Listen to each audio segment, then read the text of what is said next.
La top lane, c'est plus une île. Riot a littéralement décidé de te donner un troisième sort d'invocateur. Bon ok, c'est pas tu vas 1v9 à chaque game, mais c'est pas loin. Cette saison, Riot veut clairement redonner de l'impact au top laner.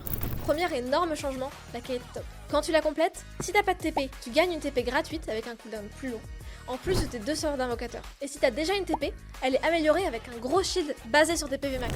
Et en bonus, tu prends plus d'XP ainsi qu'un niveau 19. Deuxième changement, gros buff du split push et des tours. Ils ajoutent un effet type Demolish pour tout le monde qui aide à gratter les tours. Et Demolish devient plus simple.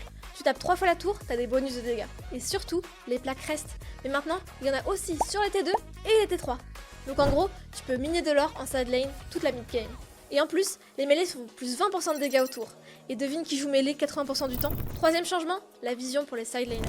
Ils ajoutent des wards améliorés si tu les poses au bon endroit, et aussi des plantes de vision pour sécuriser tes sides.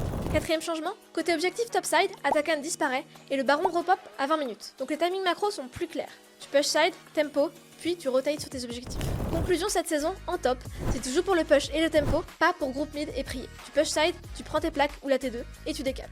Et avec la quête, tu peux le faire encore plus souvent. Moi c'est Sandra de Legends Path, on poste une vidéo par jour pour maîtriser la macro et monter en solo queue. Alors abonne-toi si tu veux monter.